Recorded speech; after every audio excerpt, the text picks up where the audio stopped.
అధికారుల నిర్లక్ష్యం, ప్రజల బాధ్యత రాహిత్యంతో ప్రభుత్వ ఆస్తులకు రక్షణ కరువు. కేంద్ర రాష్ట్ర ప్రభుత్వాలు గ్రామాల అభివృద్ధి కోసం కోట్ల రూపాయల నిధులు కేటాయించి ప్రజా అవసరాల కొరకు మౌలిక వసతులు కల్పిస్తున్నారు. ప్రజాధనంతో ఏర్పాటు చేసిన ప్రభుత్వ ఆస్తులను కాపాడుకోవాల్సిన బాధ్యత అధికారులతో పాటు ప్రజలది కూడా ఉంటుందని మరిచి ధ్వంసం చేస్తున్నారు. అధికారుల నిర్లక్ష్యం, ప్రజల బాధ్యతారహితంతో ప్రభుత్వ ఆస్తులకు రక్షణ కరువు. కేంద్ర రాష్ట్ర ప్రభుత్వాలు గ్రామాల అభివృద్ధి కోసం కోట్ల రూపాయల నిధులు కేటాయించి ప్రజా అవసరాల కొరకు మౌలిక వసతులు కల్పిస్తున్నారు. ప్రజాధనంతో ఏర్పాటు చేసిన ప్రభుత్వ ఆస్తులను కాపాడుకోవాల్సిన బాధ్యత అధికారులతో పాటు ప్రజలది కూడా ఉంటుందని మరిచి ధ్వంసం చేస్తున్నారు. నాంపల్లి మండల పరిధిలోని చిట్టంపాడు గ్రామ పంచాయతీలో ₹1,00,000 వెచ్చించి ప్రభుత్వ భూమి సర్వే నెంబర్ 11లో 1 ఎకరం స్థలాన్ని కేటాయించి ఏర్పాటు చేసిన క్రీడా ప్రాంగణంలోనే వాలీబాల్ కొరకు ఏర్పాటు చేసిన ఇనుప స్తంభం, ఖోఖో ఆటకు కొరకు ఏర్పాటు చేసిన కర్ర స్తంభంను ధ్వంసం చేశారు. అదేవిధంగా క్రీడా ప్రాంగణం సూచికా బోర్డును పెక్కిలించి తొలగించే ప్రయత్నం చేశారు. క్రీడా ప్రాంగణాన్ని దున్ని జొన్నసేను వేసిన అధికారులు చోద్యం చూస్తూ ఉన్నారనే విమర్శ కూడా ఉంది. ఇదే ప్రభుత్వ భూమిలో గతంలో ₹1,00,000 వెచ్చించి నిర్మించిన పల్లె ప్రగతి వనానికి ఏర్పాటు చేసిన ఇనుప కంచెను సైతం దొంగిలించారు. ఇటీవల వేసవికాలం సెలవులలో ప్రభుత్వ ప్రాథమిక పాఠశాల కిటికీ అద్దాలను పగలగొట్టారు. ఇలా ప్రజాధనంతో ఏర్పాటు చేసిన ప్రభుత్వ ఆస్తులను కాపాడుకోవాల్సిన బాధ్యత ప్రజలపైన కూడా ఉంటుందని తెలుసుకోవాల్సిన అవసరం ఎంతైనా ఉంది. ప్రతిరోజు గ్రామంలో విధులు నిర్వహిస్తున్న గ్రామ పంచాయతీ సిబ్బంది పర్యవేక్షణ లోపం కూడా స్పష్టంగా కళ్లకు కనబడుతోంది. ప్రజల సౌకర్యార్థం ఏర్పాటు చేసిన ప్రభుత్వ ఆస్తులను కాపాడుకోవాల్సిన నైతిక బాధ్యత అధికారులతో పాటు ప్రజలకు కూడా ఉంటుందని గమనించాల్సిన అవసరం ఉంటుంది. ఇదే విషయమై నాంపల్లి ఎంపీడీఓ PVS రామకృష్ణ శర్మ మరియు ఎంపీఓ ఝాన్సీలను సత్యన్యూస్ వివరణ కోరగా సంఘటన స్థలానికి చేరుకొని పరిశీలించి సమస్య పరిష్కారం కొరకు ప్రయత్నం చేస్తామని, గ్రామ పంచాయతీ సిబ్బందితో సమస్యను వెంటనే పరిష్కరిస్తామని తెలిపారు.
జాలి ఉందా?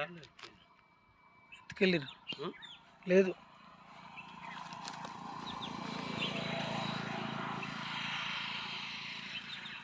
జాలి దగ్గపోయారంటే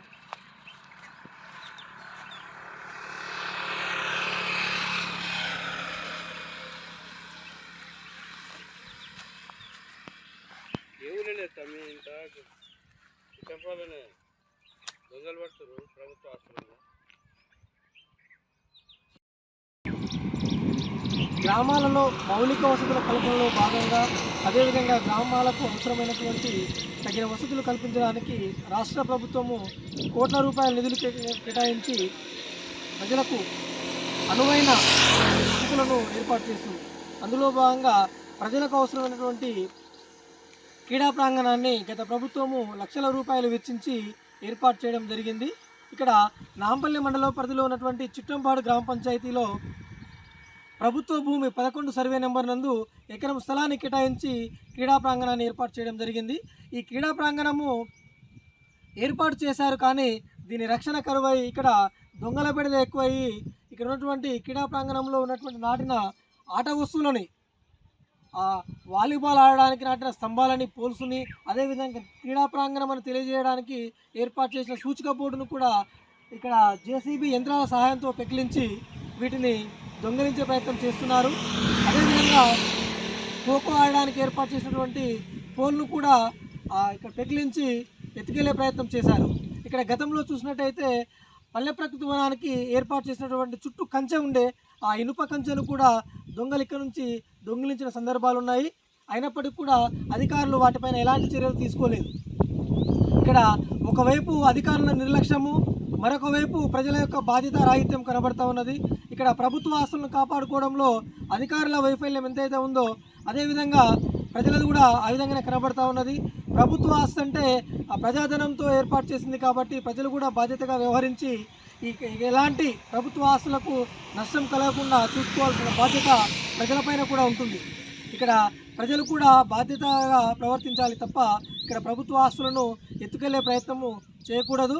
ఇక్కడ వెంటనే అధికారులు కూడా చొరవ చూపి అనునిత్యము గ్రామాలలో పర్యటిస్తూ గ్రామ పంచాయతీల్లో విధులు నిర్వర్తిస్తున్న గ్రామ పంచాయతీ వర్కర్లే కానివ్వండి, అదేవిధంగా గ్రామ పంచాయతీ సెక్రటరీలే కానివ్వండి, ప్రజాధనాన్ని కాపాడుకోవాల్సిన అవసరం కూడా ఉన్నది. ప్రజా ఆస్తులను కూడా వాళ్ళు ఎప్పటికప్పుడు పర్యవేక్షణ చేసి వాటిని కాపాడుకోవాల్సిన అవసరం ఏర్పడుతున్నది. కానీ ఇక్కడ మనం చూసినట్టయితే నిర్లక్ష్యంగా వ్యవహరించడం వల్లనే గతంలో ఇక్కడ పల్లె ప్రకృతి వనానికి వేసిన కంచెను కూడా దొంగలెత్తకపోయినప్పటికీ కూడా ఎలాంటి చర్యలు తీసుకోలేదు. ప్రస్తుతం అదేవిధంగా క్రీడా ప్రాంగణానికి కేటాయించినటువంటి ఎకరం స్థలంలో ఏర్పాటు చేసిన క్రీడా ప్రాంగణం యొక్క వస్తువులను కూడా ఇక్కడ దొంగలెత్తుకెళ్లే ప్రయత్నం చేస్తూ ఉన్నారు. వెంటనే అధికారులు చొరవ చూపి ఈ తక్షణమే దీన్ని ఎవరైతే బాధ్యులు ఉన్నారో వారిపైన చర్యలు తీసుకోవడానికి ప్రయత్నం చేయాలి. అదేవిధంగా వీటిని వెంటనే మళ్ళీ తిరిగి యథాస్థానంలో నాటే విధంగా చూడాలి. ఇక్కడ ఈ 11 సర్వే నెంబర్ ప్రభుత్వ స్థలంలో ఇష్టానుసారంగా ఎవరి ఇష్టానికి వారు దుంతూ ఇక్కడ దీన్ని గతంలో కూడా క్రీడా ప్రాంగణంలో జొన్న పంట వేసిన సందర్భాలు కూడా ఉన్నాయి. మళ్ళీ కూడా ఇక్కడ వ్యవసాయం చేయడానికి ప్రయత్నిస్తున్న వాళ్ళు దీన్ని ఆక్రమణకు గురి చేసుకోవడానికి ఆక్రమణకు గురవుతున్న సందర్భంలో ఆక్రమణదారులు ఈ చర్యకు పాల్పడుతున్నారా, లేకపోతే ఎవరైనా దుండగులు ఇలాంటి చర్యలకు పాల్పడుతున్నారా అని అధికారులు వెంటనే దీనిపైన దృష్టి సారించాలి. బాధ్యులపైన ఖచ్చితంగా చర్యలు తీసుకోవాలని మేము సంబంధిత అధికారులని సత్య న్యూస్ ద్వారా కోరుతా ఉన్నాం. ఓటు స్టూడియో వెంకటేశ్వర్లు, సత్య.